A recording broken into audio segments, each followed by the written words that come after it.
A very good evening. Welcome to another interesting edition of Big Talk as the Federal Capital Territory intensify efforts for the upcoming elections in the Federal Capital Territory. Questions are being asked about credibility, inclusiveness, the role of political parties in deepening and strengthening our democracy. My name is Ubong Usoro, welcoming you to the show tonight. Big Talk tonight on the program. We will be looking at FCT election, the role of political parties in strengthening our politics and our democracy. Tonight we talk to Honorable Swani Buba, who is the Secretary of the Inter-Party Advisory Council, IPAC FCT chapter.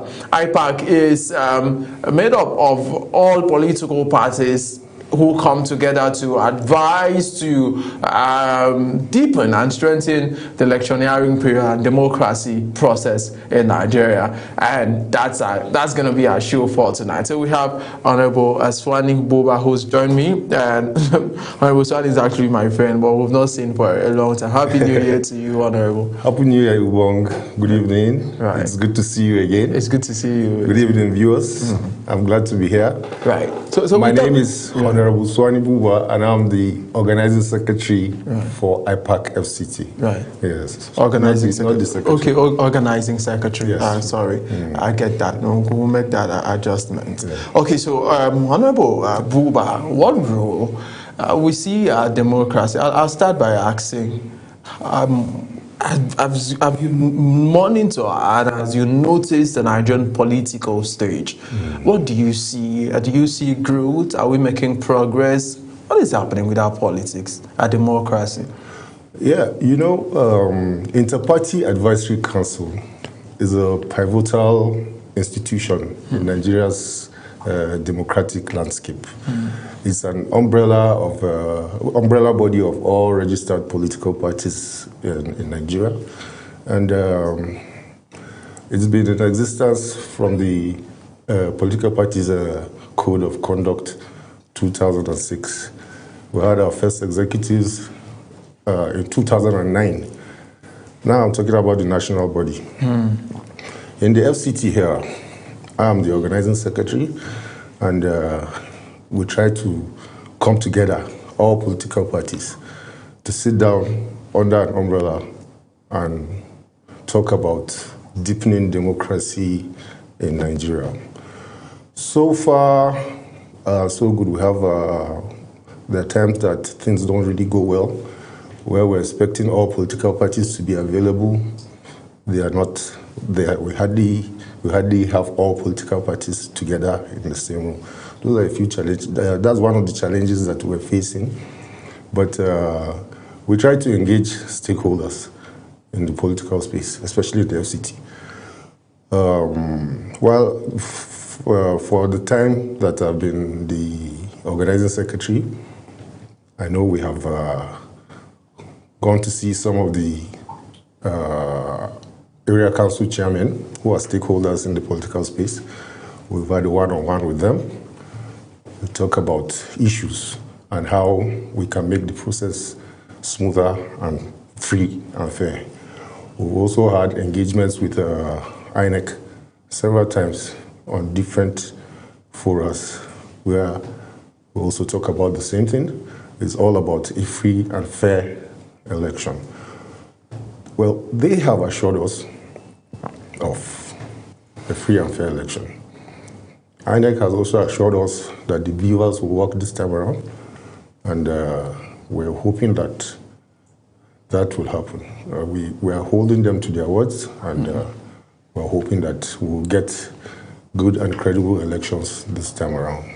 All right, so you've talked about some of the ways that you've interacted with INEC and you've interacted with the political party. But lead me through, when the political parties in Nigeria, when you sit around, what do you discuss? What is, and also in IPAC, do we have all political parties come around, or is it just a few political? You mentioned some do not want to. Who are those political parties that are not going through and talking, trying to advocate and cross-check ideas together?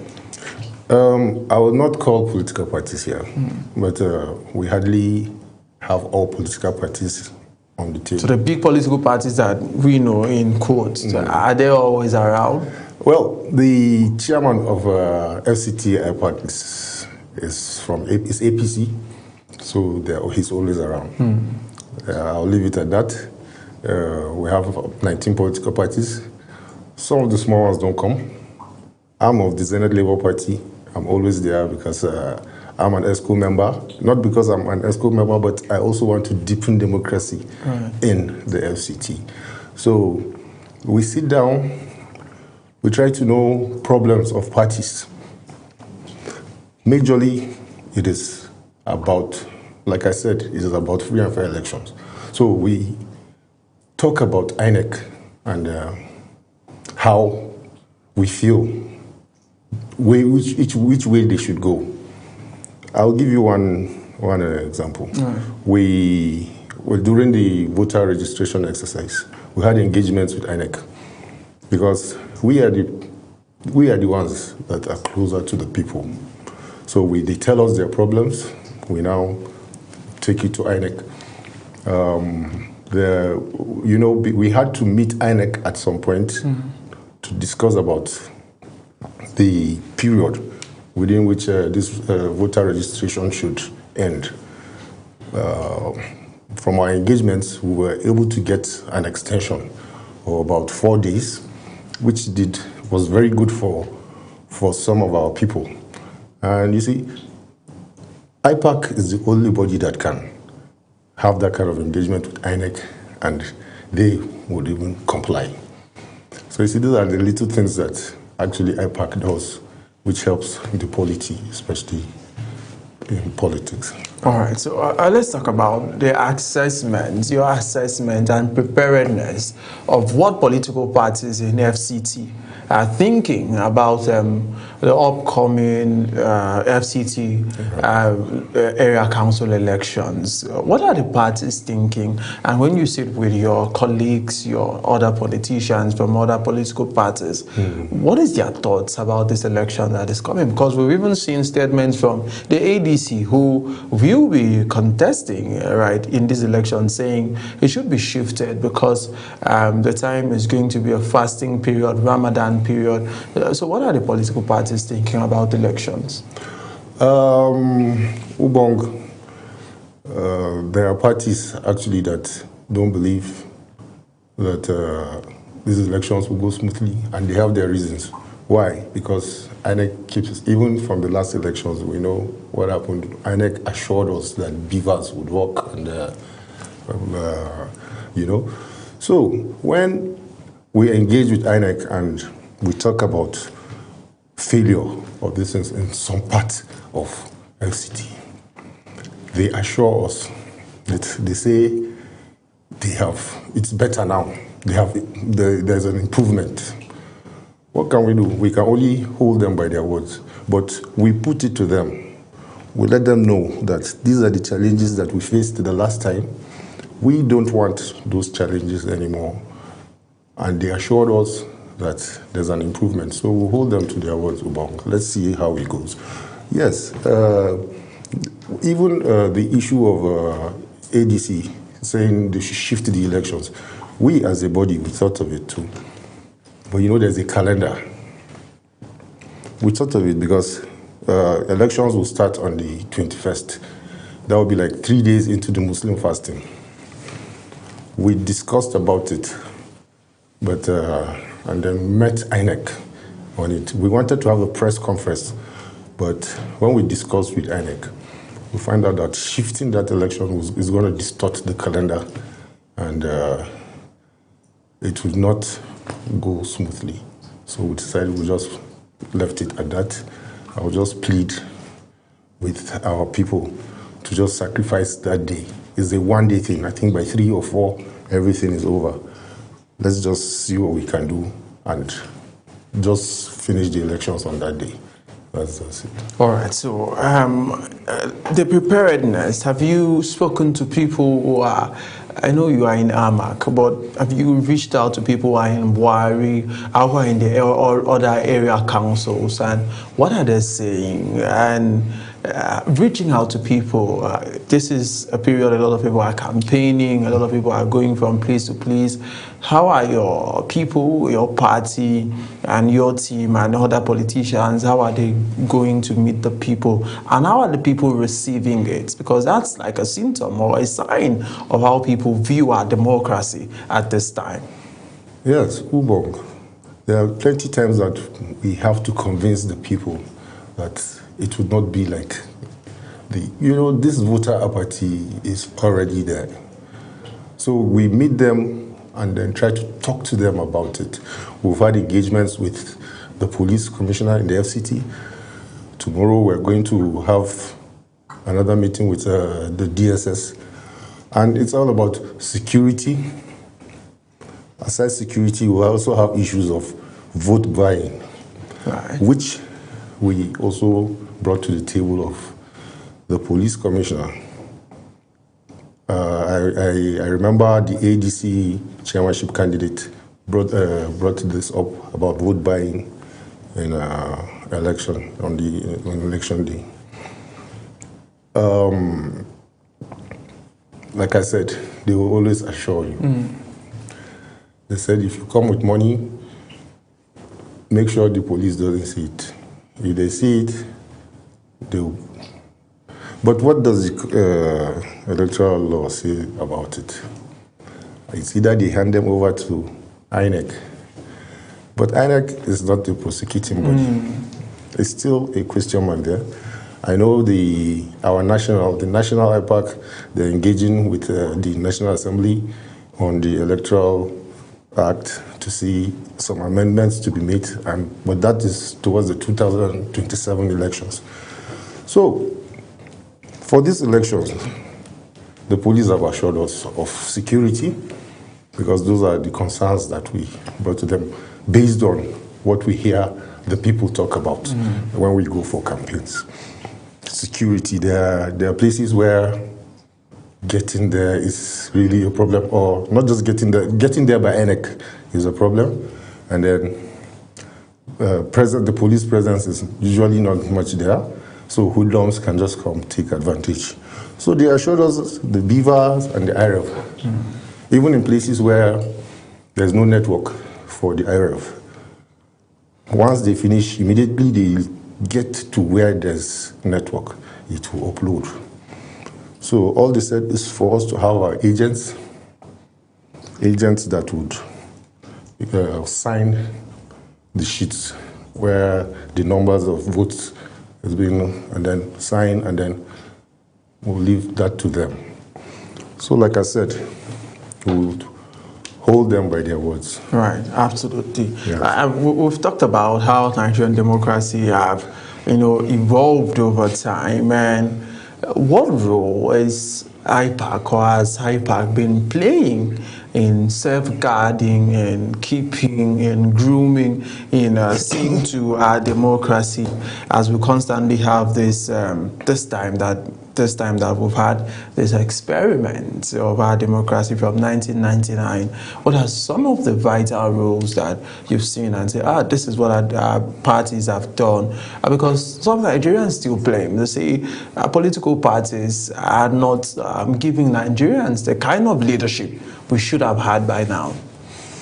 Well, you see, IPAC came into existence under the Code of Political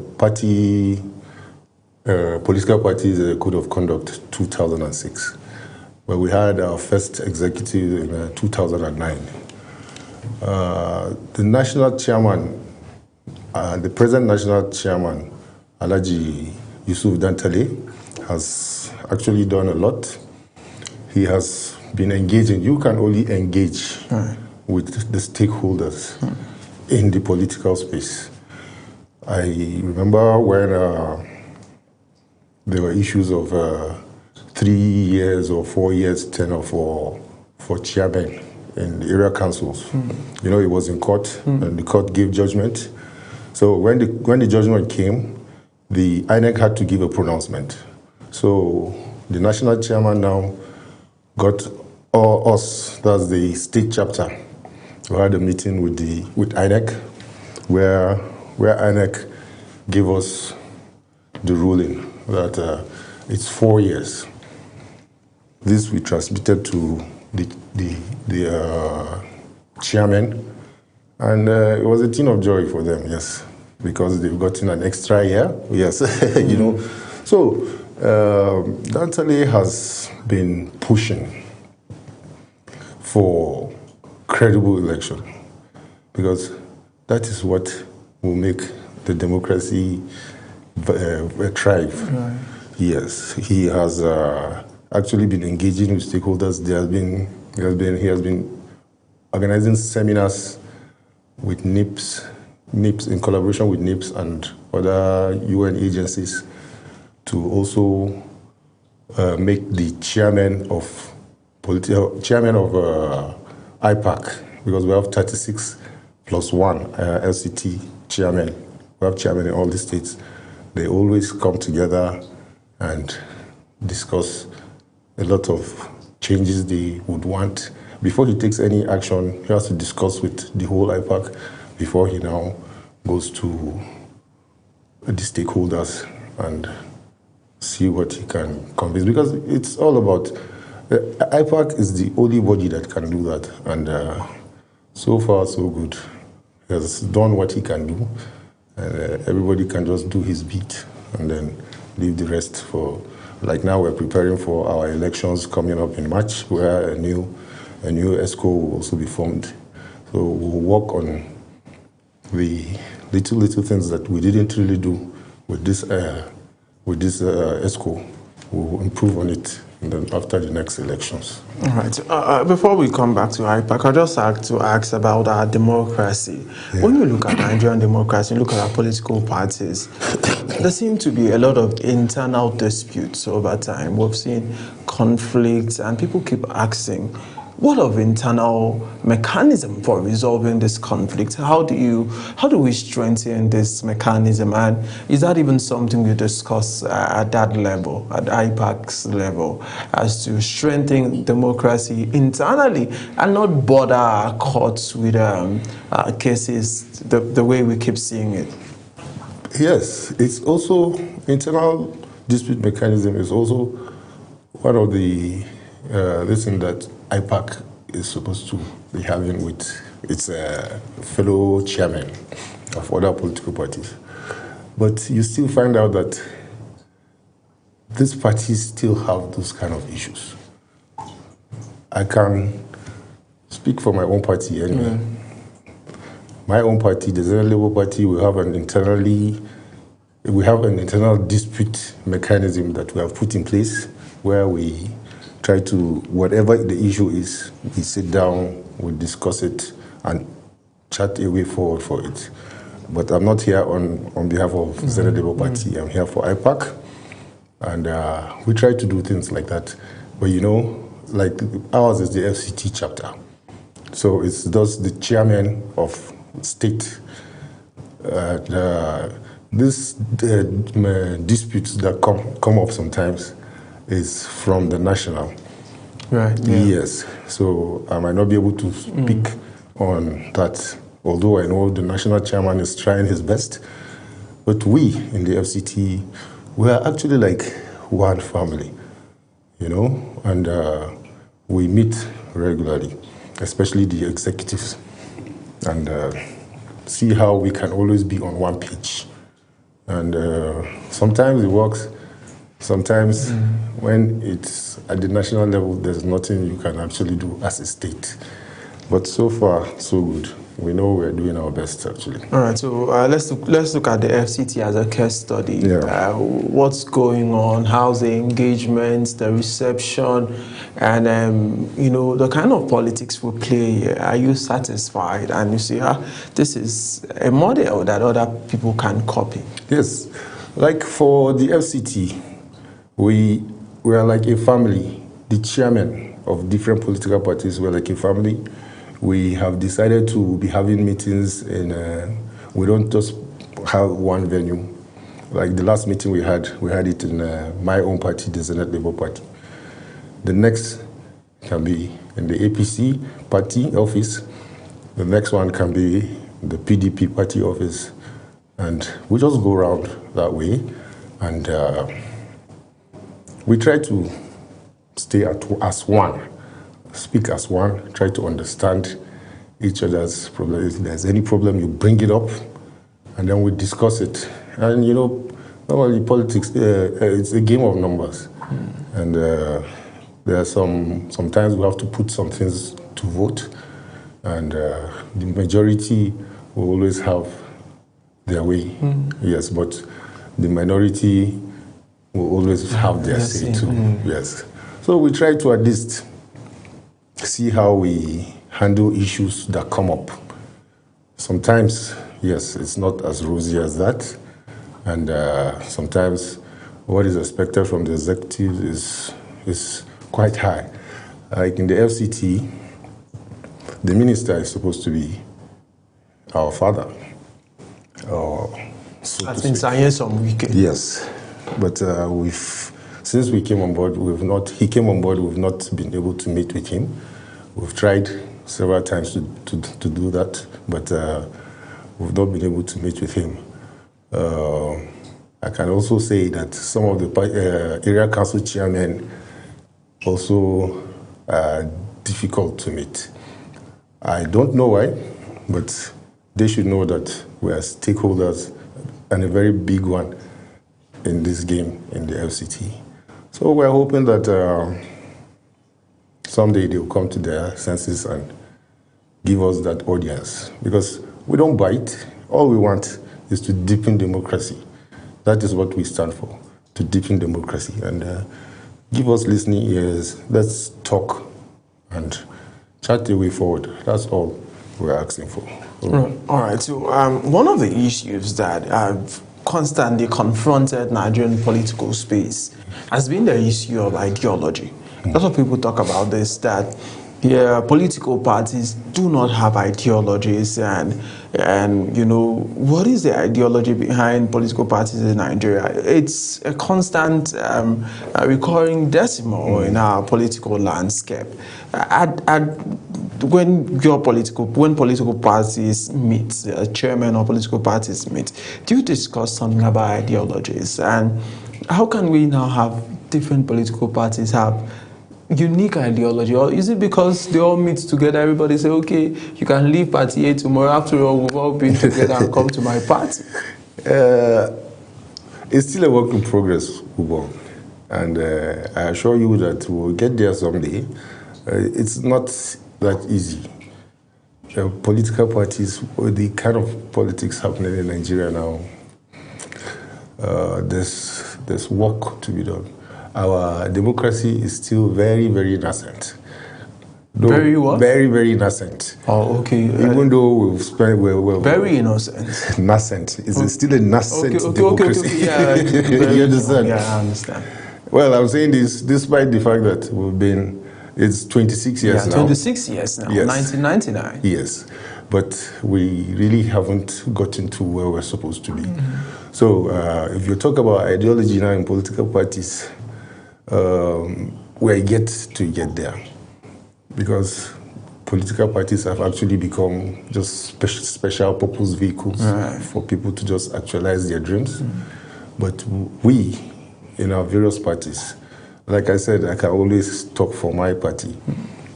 We are kind of different, but we'll leave that for another day. No, but I was asking, I wanted to know, when you meet as political parties, is this something you discuss that at this moment in our nationhood, as critical stakeholders in our democracy, we should have ideology? Is this something you discuss at the IPAC level? Oh, sure. And this ideology you're talking about with political parties, every political party has its own ideology. And as under IPAC, we also have our own code of conduct. Leave ideology when it comes to when we're together now. We only try to solve issues on ground at the moment. You know, that ideology thing is something that has to be worked on, has to continue to work on. And I don't think IPAC alone can do that, you know, or maybe from the national. I know how close the national is, but ideology in political parties is quite different. This political party has its ideology, that one has its own ideology, like that and like that. So there's nothing you can do about it, Ubong. So there's actually nothing you can do about it.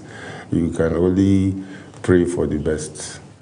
So that's what I can say about Right. it. I know that one of the duties of IPAC is advocacy. Yes. Yeah. You walk us through some of the advocacies that IPAC has done of recent and how that has, contributed to our democracy.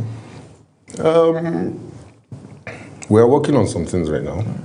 Like for this election now, we're going to come out as IPAC and let people know that their vote is going to count. Their vote will count. Yes, we'll let them know that. We'll take to the streets and all the wards and area councils and let people know that we're also going to monitor these elections, no doubt about it. And what we have not done before, we'll do it now. So we'll advocate for, we have been advocating for a free and fair election, which we've gotten the INEC nod, so we can go out and tell the people that your vote will count. Come out and vote en masse. Like for this, even the voter registration, we were able to let our people know about it. They came out en masse and registered. After the exercise, we had another stakeholder meeting with INEC, which we found out that some more people registered. We have more people voting in AMAC this time around, and they told us to go and tell our people to come out and collect their voters card, which we're doing. We try to advocate that to our people to come out and collect their voters card and then make sure they exercise their franchise come February 21st, 2026. Okay, there are issues when we look at elections. Some of the inconsistencies or issues of note could be issues of electoral violence. It could be issues of monetization. But I like that we stay on it one after the other. Electoral violence, is that what you've discussed at IPAC level? And what are some of the blueprints that they are giving that can be adopted to solve electoral violence in our politics? Yeah, like I told you, we had... Because mostly it happens between members of these political parties and, yeah. Yes, I told you about it. We had a meeting with the Commissioner of Police when it comes to electoral violence now. And he assured us of security, and he said we should go and tell our people that anybody that thinks he can come and snatch any ballot box, it's going to be different this time around. So we can only hold them to their words. They have told us that they are going to resist snatching of ballot boxes. We know it has been happening.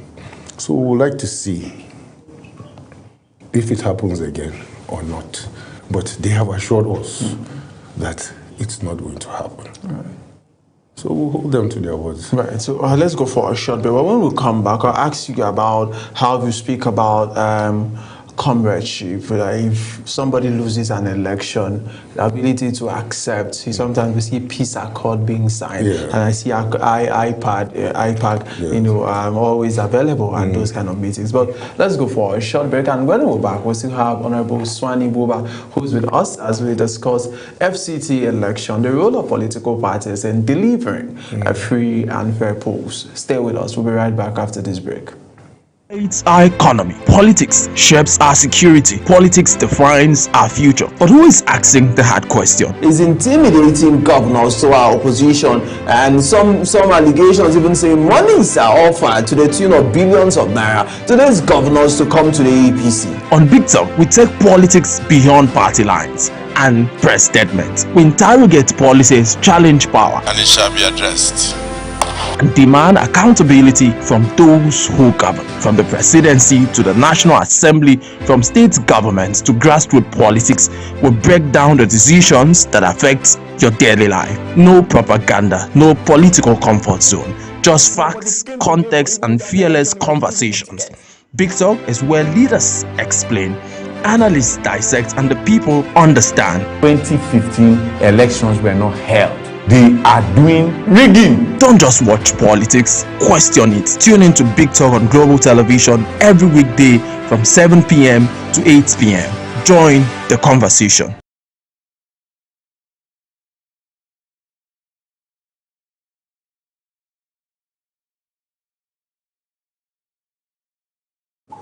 All right, so welcome back to the program. It's still Big Talk, and tonight on the program we'll focus on the upcoming FCT elections, local council elections that will be held on the 21st of this month. And we have Honorable Swani Buba, who's joined us. He's the organizing secretary of Inter-Party Advisory Council, IPAC. It's a group of all political parties in the FCT who come together, you know, and advocate and see how to deepen our democracy and actually move our democracy forward. Thank you so much, Honorable Buba, for staying with us tonight on the program. Well, I'd like to ask now, one of the things that I've noticed is that when politicians lose elections, they almost always do not agree with whatever result is given.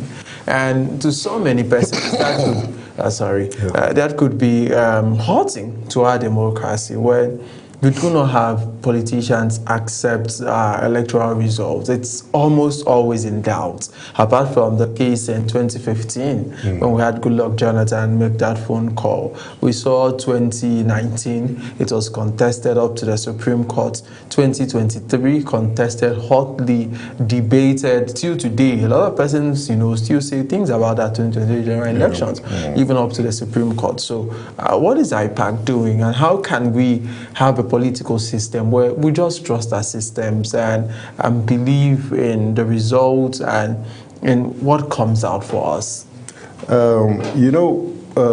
Candidates most of the time are not, they're not like the IPAC members. Right. So if after an election a candidate feels the election didn't go well, or there was rigging somewhere, and he kind of has his proof, IPAC cannot stop the person from going to court. You know, we can, even if we talk to the chairman of the party that the candidate contested on, the candidate might bring out proof that the election was rigged, and then he will have to want to go to court. And IPAC cannot stop those kind of processes from happening. But these are things that we actually want to continue to talk about, where you see, first of all, that issue of winner takes all should be kept aside after elections. Because politics is all about the people. If you have credible, good people that came out to contest election, there's always one winner. That winner should not take all the glory and go away. He should also try to take some of these people that contested with him and see how they can better the lives of the people. So IPAC can actually do a little or nothing about that, because especially the candidates are not members of IPAC. Right. So are you advocating for what people call a unity government or united kind of government where, a political party, or maybe you won on the platform of the APC, you now decide to work with people from SDP, ZLP, and different other political parties. And how does that beta our economy and our politics? Yes, Government of National Unity is actually the best in my mind, because we are all, first and foremost, we are all Nigerians, and it's all about the people. I've said this. It will bring, the bond will be stronger in IPAC if a winner of an election can take other people from other parties in his government. You know, we will have better feedback in IPAC, and that bond will be stronger.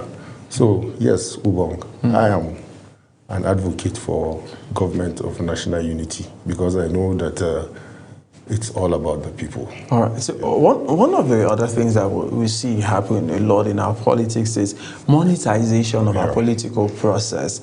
The last elections, 2023 general elections at the national level, we saw the APC, they sold their forms for 100 million naira.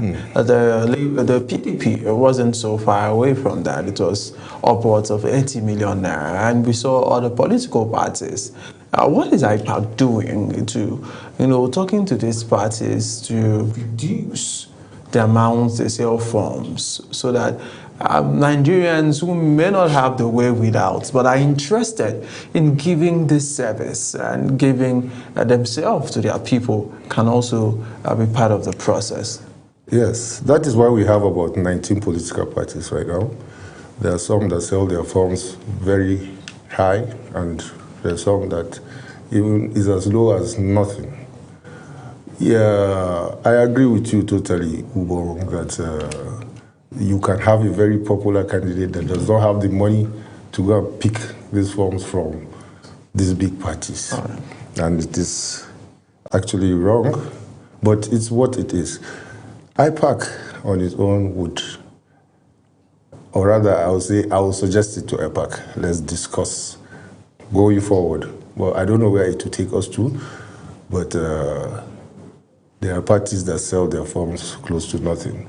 If you feel you're popular enough, come to these small parties, get your form for as little as nothing, and then contest. Because like I always say, it's all about the people.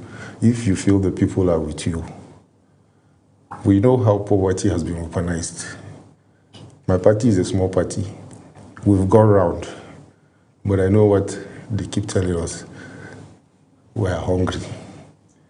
The issue of we no get shishi, not there again, because there's hunger in the land. And I think some of these politicians, they do it intentionally. They weaponize poverty so that when it comes to election time, they take advantage, because they are the ones with the money. They take advantage of these people because they have been left hungry. This is something that we need to look at properly. We need to know how much political parties are spending on elections. And it has to be declared. Even though, yes, that is what is obtainable in INEC, but how far-fetched is it? So it's really a problem, Ubong, and especially for the small parties. We know what we are facing when it comes to monetizing the polity. There is no way these people will listen to you if you don't have money to give to them. Right. They want to support you. Yes, they know you're popular, but money has always been an issue. It's something that we critically need to look at. Right, so for IPAC members who may contravene, you said you have your own code of conduct, yes, who may contravene your code of conduct. What consequences do they bear? Because sometimes human beings, without consequences, could just keep on repeating patterns of action. But when we have, consequences, people will become more conscious of going against stipulated rules and orders. Yes, the highest we can do as IPAC is to suspend a party, or write to the national. Actually, it's the national that can suspend the party. giving them reasons why, although we've not had any cause to do that. Well, I've been an executive member, but I think that's one way we can only suspend them through the national, and they will have to now know how to do and come back. That's between them and the national. Well, besides that, it is something that needs to be looked at. It needs to be looked at, and punishments need to be stipulated. This is something that going forward we'll also talk about it and then see how we can make that change for us to get things right. All right, so we're talking about, we saw in 2015 there was like a coalition where the APC, 2014, the APC was formed. As a result of that, we had the APC, the ANPP, the new PDP, the CPC come together, to collapsing their structure at IPAC level. You've talked about some parties that may not be that very financially strong as to compete with those who've been in power for so long. Do you think about something like that? Let us form a united front and prosecute these elections with one mind, with one thought, with one spirit, just to get the goal. Like we in the FCT, a few of these small parties try to gather together. The big parties, they stand alone. But a few of these small parties try to gather together because of understanding, to see how they come together and support a particular person. That happens in the FCT IPAC, But like I said, there are big parties that can stand alone. We have the APC, PDP, ADC has become a formidable force now because of the big wigs that have come into it. But before now, they were not like that. But it's a good thing for them. We wish them all the best. They are part of us. So it's what it is. And there are parties that don't even have candidates for this election.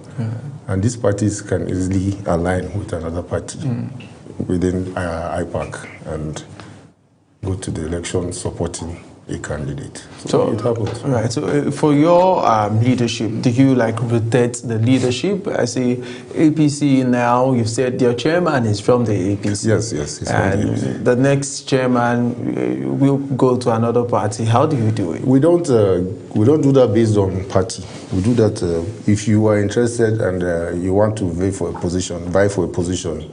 You now canvass all the other political parties, and we go for an election. You can always serve 2 terms in an elective position. So you go for election, you canvass for votes, and if you win, you win. So it's not like we rotate. Because look, you can imagine APC does now 2 terms. And then that same person leaves, and another APC person comes in. Although, yes, we will say is a first-timer cannot be chairman, but he can be chairman after another. It all depends on the person and his ability to. So there's still a lot of politics. Of course, there is politics everywhere. There's politics everywhere. So it's your ability to gather support that really matters. Right. Yes, and how you carry yourself in the council. Right. So, people would like to ask, of this kind of gathering, we need funding and we need money. Yeah. So who provides the funds to be able to go through the process? Yes. Actually, you see, funding is our major problem in IPAC. We don't get funding from either INEC or our national body, We have to look for donor agencies, stakeholders to finance some of our projects, because even to do a face cap and T-shirt for every member is also funds. So we go out to stakeholders and try to solicit for funds for any project that we try to embark on. So that is how we get the fund. We don't have any statutory allocation to IPAC for that. And sometimes it's personal donations from different chairmen. That's how we go about it. All right. So some Nigerians have asked the question that when you look at our political system, yes, we have 19 political parties now, and some parties were deregistered, after the last elections, and we have a lot of groups who are awaiting, wanting to be registered as political parties. But some Nigerians have raised the question: these political parties that we have, what have they done? What has been their engagement? Is that what is IPAC thinking about it? Have you discussed that before? Do we need more political parties? Should we allow the 18? What are the modalities? And having more political parties come up, join, because some persons say we have some political parties that have little or nothing to do. So what is that? Like you see, even the 19 political parties we have now, after these elections, some will be deregistered. Why? Because if you don't have an elected member, even if the councillor anywhere, as a political party, you'll be deregistered, while new ones will come on board. So we don't know yet how many will be deregistered from these 19 political parties. And then there are others that are going to come on board. But what I want to say, Ubong, is I think, to me, the more, the merrier. We don't want to have parties like 2 or 3 that their forms will not be able to purchase forms from, But if we have more political parties, there's some that even give their forms free. They just look for a popular candidate and give the form to him just to sell the party. Understand? So I think we should leave it at the more parties we have, the better for our democratic system. Because some people might not be able to come out because the parties are just few and they sell their forms very expensive. So let's leave it at that, to me. Right. So I'd like to ask about your party, the Zenith Labour Party, and how has been the reception of your party when you go out to campaign, meet with people in the FCT? Are people saying, we know, when you mentioned the big party, you didn't mention Labour Party. They got 6 million votes in the last election. Yeah. How are people receiving your party? Oh, wow. Wonderful, Ubong. Why did I say that? They see something different. When I say something different, I mean not the regular politicians they normally see. I've been the chairman of the party in the state for about 4 years now, and we go out campaigning. People want to listen to us. What's new? What new thing have you brought on board? We tell them we're not the regular type of politicians, and we want to carry them along. They give us that listening ear, but like I told you, politics, the hunger is there. Poverty has been weaponized. So we do our best to try to convince them. A lot of them have accepted because they're tired of all those old politicians, big parties, that once they get into power, you cannot access them anymore. So they look at us as a possibility of, they take us as their own. So they believe that getting access to us will be much, much easier and better for them. So they actually give us that listening ear. And it's been wonderful, actually, going around to campaign and to see how people are actually suffering. This is the FCT we're talking about, seat of power. AMAC, for example, where you have words like Gui. I always mention Gui anytime I'm having any interview. Gui is a disappointment. That's the gateway into the FCT from the airport. But they are being neglected. Their roads are not there. The access roads are not there. They don't have, they don't have, well, we are supposed to have cottage hospitals spread across the area councils, spread across the wards. But what we have is disappointing. So these are things that we're going to look at. You will see a chief, you see his palace. I remember going to the chief's palace, and before I came out, I was already wet with sweat. Even though they tried to open windows, there's total neglect. The only primary school that I saw, which is already dilapidated, was constructed during when an outrider of Osinbajo had an accident and died around that area. He's from Gui, so Osinbajo went to the village for the burial and asked what do they want. He said a primary school, and that was built for them. But you don't see government presence there, and it's really disheartening. Right, so you say that the ZLP is different from the big political parties. Sure. In what way? Because we try to be real. We're more real to the people, and we're more accessible. Some of them will say, when we get there, excuse me. Sorry. When we get there, we might change.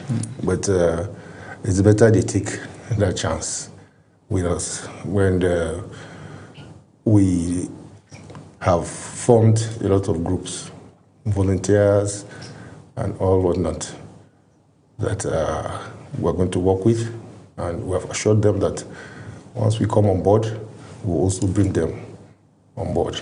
So we have special packages, like every family. Give us one person from every family.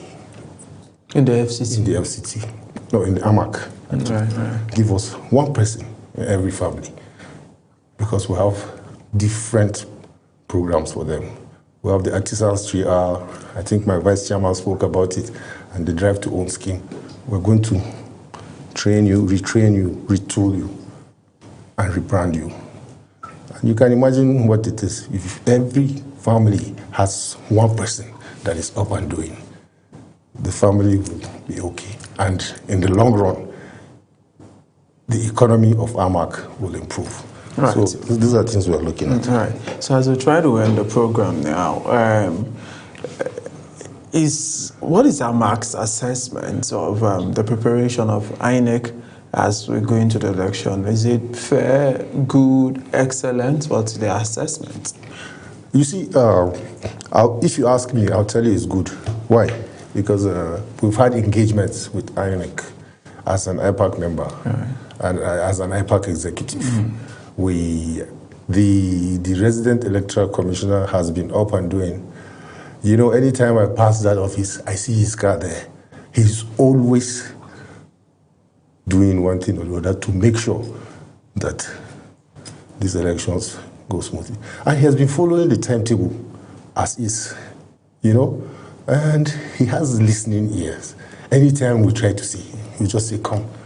And then he will bring his team and we'll discuss things, understand, and see how it will be better. And I remember even when we were talking about polling units, when it was the registration of voters cards. Because we had that engagement with them, they now even increased the number. No, not apart from the time, the number of registration areas in different wards. All this was through engagement. So with what I've seen him, he has listening ears and he's always acting upon whatever requested. So I believe, and he has assured us. All political parties now have the updated voters register. It's giving all political parties that to go and look at it and know each polling unit in details.